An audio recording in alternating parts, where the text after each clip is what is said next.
ഇലുമിനാറ്റിക്കാരെ കുറിച്ച് കുറച്ചുകൂടെ മനസ്സിലാക്കി ആദ്യമായിട്ട് ഈ ഒരു മലയാള സിനിമ ഐമാക്സ് ഫോമാറ്റിൽ നമുക്ക് കാണാൻ പറ്റുന്നത്. സോ ഒരു നേരത്തെ പ്ലാൻ ഉണ്ടായിരുന്നോ, എന്തായിരുന്നു അതിനോട്? ആക്ച്വലി നല്ല ചോദ്യം, താങ്ക് യു. ഇല്ല, നേരത്തെ പ്ലാൻ ഇല്ലായിരുന്നു. ഞാനത് ഷൂട്ട് ചെയ്തിരിക്കുന്ന അനമോർഫിക് ഫോമാറ്റിലാണ്. Anamorphic is not your ideal format of capture for IMAX master. ഐമാക്സിലായിരുന്നുവെങ്കിൽ I should have shot it either with full form. Class എടുക്കുന്നതായിരുന്നു. ഓക്കെ, നിങ്ങൾ റിപ്പോർട്ട് ചെയ്യുമ്പോൾ വായിക്കുന്നവർക്ക് സിനിമ താല്പര്യമുള്ളവർക്ക് മനസ്സിലാവും. പക്ഷേ either shot with full format lenses അല്ലെങ്കിൽ ഇപ്പോൾ അലക്സയുടെ 65 എന്ന് പറയുന്ന ഒരു പുതിയ ഐമാക്സ് ഓപ്റ്റിമൈസ്ഡ് ക്യാപ്ചറിംഗ് മെക്കാനിസം ഉണ്ട്. അതിലായിരുന്നു ഞാൻ ഷൂട്ട് ചെയ്യേണ്ടിയിരുന്നത്. ഞാൻ അതല്ല ഷൂട്ട് ചെയ്തത്, ഞാൻ അനമോർഫിക്സിലാണ് ഷൂട്ട് ചെയ്തത്.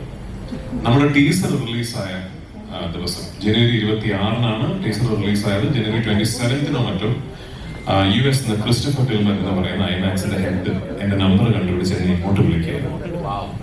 അദ്ദേഹമാണ് അതെ, താങ്ക്സ് പറയേണ്ടതായിട്ടുണ്ട്.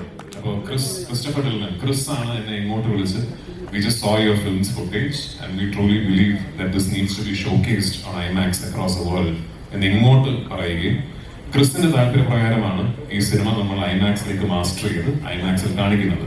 ഹാവിംഗ് സെഡ് ദാറ്റ്, ഞാൻ ഐമാക്സ് മാസ്റ്ററിന്റെ കുറെ ഫുട്ടേജ് കണ്ടു. The visual quality is mind blowing. അവർ ബ്യൂട്ടിഫുള്ളി മാസ്റ്റർ ചെയ്തിട്ടുണ്ട് cinema. Is it optimized for IMAX screens and IMAX projection? I should be honest, അല്ല. ഇനിയിപ്പോ ക്രിസ്തുമായിട്ടൊരു ബന്ധമൊക്കെ ആയ സ്ഥിതിക്ക് എന്റെ വട്ടിന് ചിലപ്പോൾ ഇനി അടുത്ത വളമൊക്കെ നമ്മൾ നോക്കാം.